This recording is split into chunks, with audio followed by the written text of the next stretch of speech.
Assalamualaikum warahmatullahi wabarakatuh. Saya Rita Amsyah dari kelas A1. Di sini saya akan mengerjakan eh, tugas tugas Pro, yaitu di nomor 6 soal UTS. Dengan di sini diminta untuk membuat program rekursif untuk menghitung deret dengan n bebas. Misalnya misal input n-nya sama dengan 3 nih. Berarti dia outputnya bakalan yang seperti ini. Dan hasilnya itu 32. Nah, untuk deskripsi dan cerita programnya itu kita mau ya. Jadi program ini adalah program untuk menghitung deret dengan n bebas. Nah, program memiliki dua fungsi, yaitu pangkat dan deret.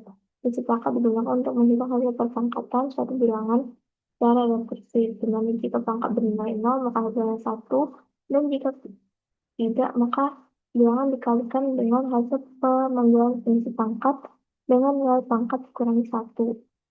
Nah, kalau fungsi deret, sedangkan fungsi deret itu digunakan untuk menghitung jumlah deret, yaitu penjumlahan bilangan dari 1 sampai n yang masing-masing dipangkatkan dengan dirinya sendiri. Jika nilai n sama dengan 1, maka hasilnya 1. Jika tidak, maka nilai n dipangkatkan dengan n, lalu ditambahkan dengan hasil pengambilan fungsi deret dengan n dikurangi 1. Pada fungsi utama, program meminta pengguna memasukkan nilai n, kemudian program menentukan bentuk deret seperti 1 pangkat 1 ditambah 2 pangkat 2 dan seterusnya sampai n pangkat n menggunakan perulangan. Setelah itu program mencontoh hasil jumlah deret dengan memanggil fungsi deret dan menampilkan hasilnya ke layar. Nah, untuk video code-nya itu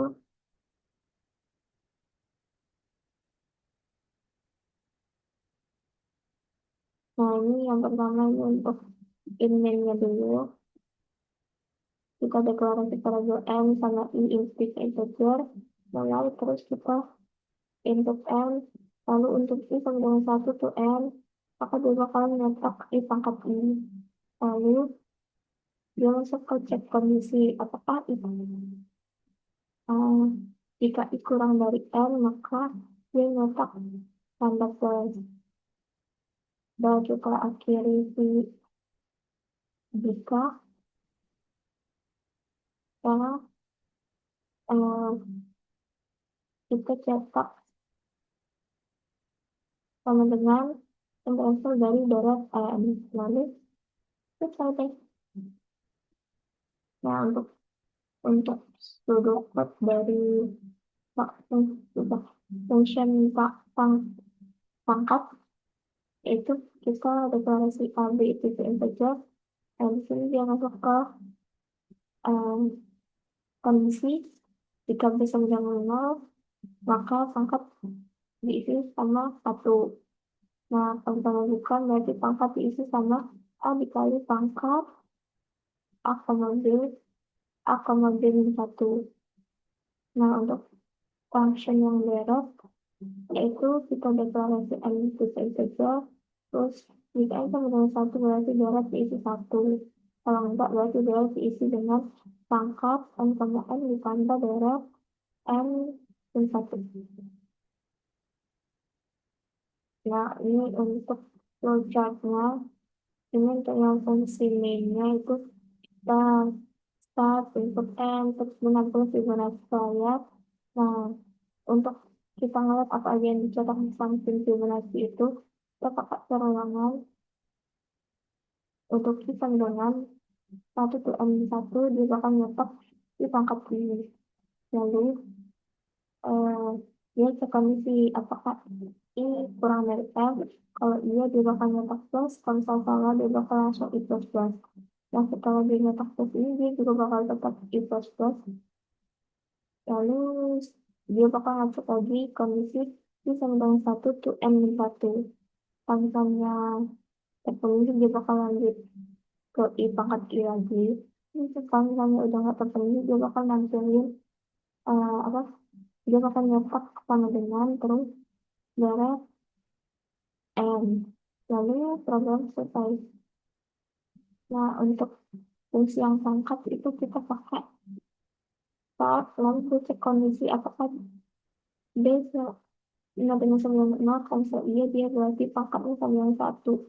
Kalau misalnya enggak berarti pangkatnya diisi sama A dikali pangkat A, B min 1. Lalu selesai. Untuk yang darat dia bakalan cek, dia start lalu dia bakal cek kondisi apakah N sama dengan 1. Kalau dia berarti darat diisi 1, tapi kalau misalnya enggak berarti daratnya itu dihitung pakai pangkat, koma N, da- darat N-1. Lalu selesai deh programnya.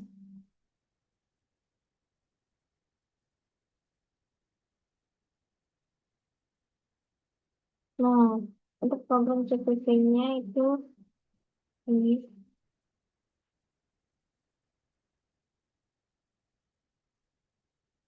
bentar. Oh,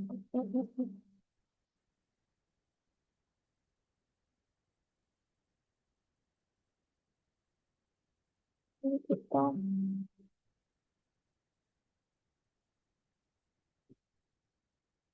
nah, ini kita input iOScript untuk mengambil eh, library iOScript, biar kita bisa pakai si out, terus bisa add namespace fvd ini biar kita bisa, biar kita nggak perlu nulis fvd titik dua biar kita guna, biar kita pakai si out. Nah, lalu kita masuk ke function. Eh, ini sama ini ya, sudah. Nah, ini. Maaf, tak tadi loh. Maaf ya. Nah, di sini ada function pangkat sama deret. Di pangkat kita deklarasi variabel A sama B tipe integer. Lalu kalau buat di deret itu kita tipe kita deklarasi variabel n tipe integer. Nah, kita coba run aja lah ya, biar aku bisa ngejelasin runnya. Nah, kalau n tiga berarti 1 pangkat 1 tambah 2 pangkat 2 tambah 3 pangkat 3. Yang hasilnya itu 32. Ini kita kecilin.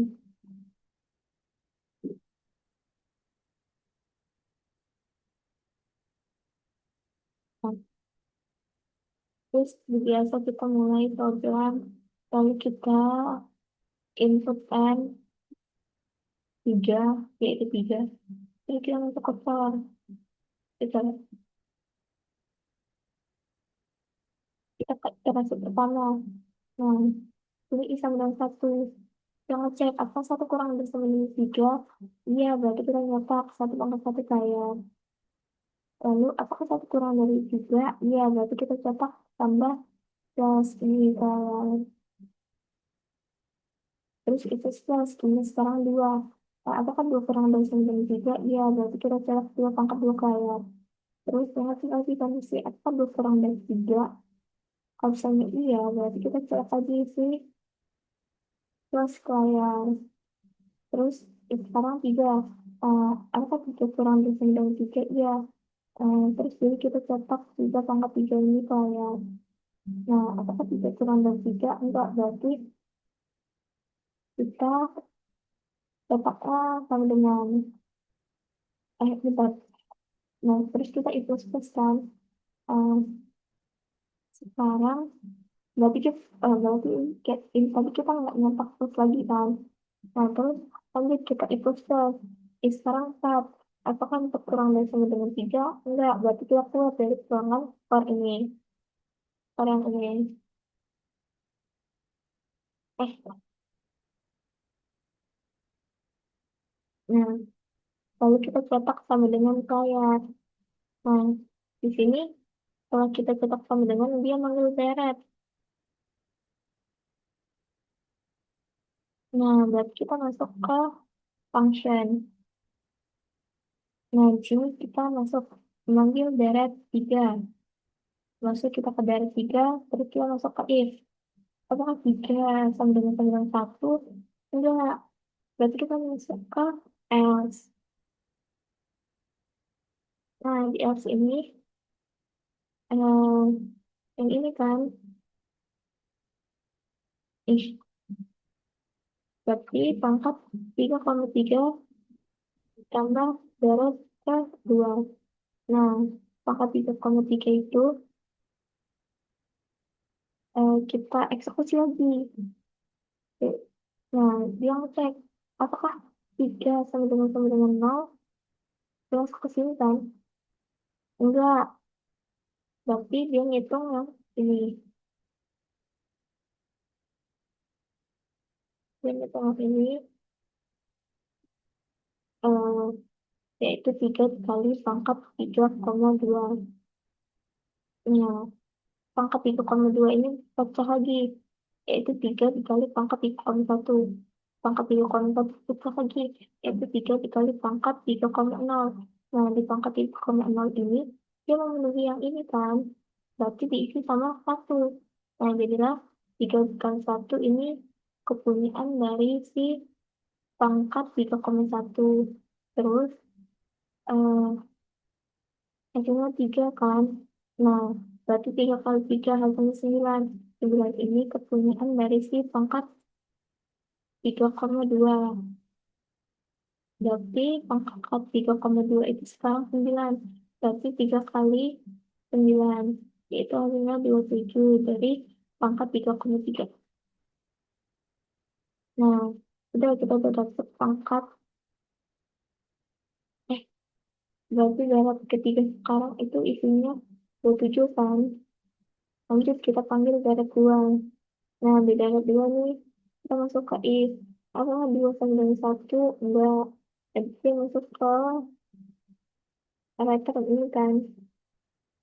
Nah, dia mesti, berarti darat 2 sekarang itu pangkat 2,2 tambah darat plus 1. Nah, kita masuk eksekusi si pangkat 2,2. Apa 2? Yang ini kan berarti sekarang, nah yang ini. Apa 2 sama dengan 0? Enggak. Berarti eh, kita masuk ke yang else, yaitu 2 dikali pangkat 2,1. Nah, pangkat 2,1 ini pecah lagi, yaitu 2 dikali pangkat 2,0. Nah, di 2,0 ini dia memenuhi yang ini kan. Berarti pangkat 2,0 itu hasilnya 1. Nah, berarti 2 kali 1 kan 2. Nah, 2 itu hasil dari pangkat 2,1. Lalu 2 dikali 2 itu 4. Jadi, darat 2 itu hasilnya 4. Nah, lanjut kita ke darat ke 1. Nah, darat 1 itu dia ini. Nah, apakah 1 sama dengan 1? Iya, berarti dia bakalan langsung ratain 1. Berarti darat 1 itu diisi sama 1 kan. Nah, berarti darat 2 itu diisi sama 4 kan 1, yaitu 5. Nah, untuk darat 3-nya, yaitu diisi sama darat 2 ditambah darat 1 kan. Eh, diisi sama pangkat 3,1, 3,3 yang tadi, yaitu 27 tambah sama darat 2, yaitu 5. Berarti 27 tambah 5 hasilnya 32. Nah, berarti hasil dari, eh, nanti tadi. Nah, berarti ini tadi kan udah kita cetak nih di awal. Sekarang kita tinggal nyetak akhir kan. Itu 32. Udah masuk deh dia ke sini. Jadi akhirnya ya sama nih.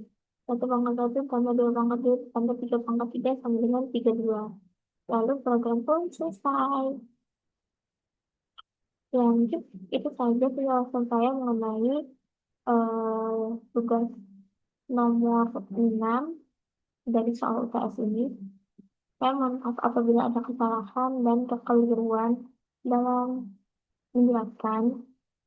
Saya akhiri. Wassalamualaikum warahmatullahi wabarakatuh. Dadah. Hmm.